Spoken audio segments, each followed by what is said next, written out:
Okay lang. So binigyan tayo ng pass, tapos bibigay natin mamaya dun sa unahan. So ito guys, may checkpoint.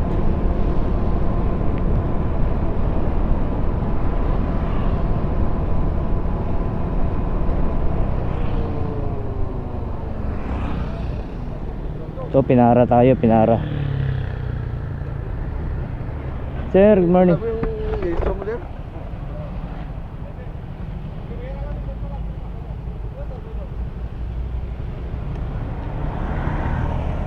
Sir, lisensya? Hindi, yung registro. Ay, registro. Paano sir? Paano gagamitin ito? Ha? Paano gagamitin to sir? Hindi, check ko mo Ay, yung check. registro mo. Pagkatapos kung ma-check, iiwan mo doon sa kasama ko. Ah. Sabihin mo, na-check ka na. Uy, daming Kuya sir. yung registro mo lang, registro. Saan galing yung mangga mo? Sa igig lang sir? Sa pesto. O, sabihin mo, na-check ka na. Oo. Italan mo yan na. Sige sir. Hindi mo minamit to. Sir, kuha ka. Sige, mamits kita lula. Hindi, sige sir. Sila kung... Okay. Okay lang i-record sir? Okay lang i-record? I-record na. Okay lang. Okay lang. So binigyan tayo ng pass, tapos bibigay natin mamaya dun sa unahan. Sir, thank you sir. Thank you. Thank you.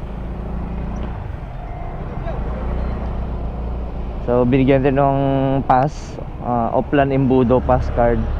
So ibibigay natin dito sa may hulihan. Sir, thank you. Ingat. So yun, chinek lang yung ating registration ng motor. Hindi naman na chinek yung lisensya. So okay naman tayo. Huwag tayong matakot basta kompleto tayo. Kaya sa mga tumitigil-tigil dyan pag may checkpoint, ay alam nyo nang gagawin nyo. Ayusin nyo na yung mga papeles ng mga motor nyo, lisensya nyo. Kasi kayo lang din maabala nyan eh. Hindi sila yung naabala, kundi kayo na tumitigil pag may checkpoint. Kaya mura lang naman ang ang paparehistro.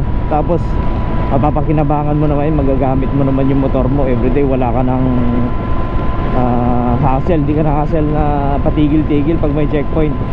Paano pag may trabaho ka pa? Wala na, malilate ka na, di ba? Bastahod mo yun. Kaya sa mga mga kulang-kulang papeles ng mga motor o kahit sasakyan man, iparehistro nyo na lang sa LTO. So ride safe palagi. God bless.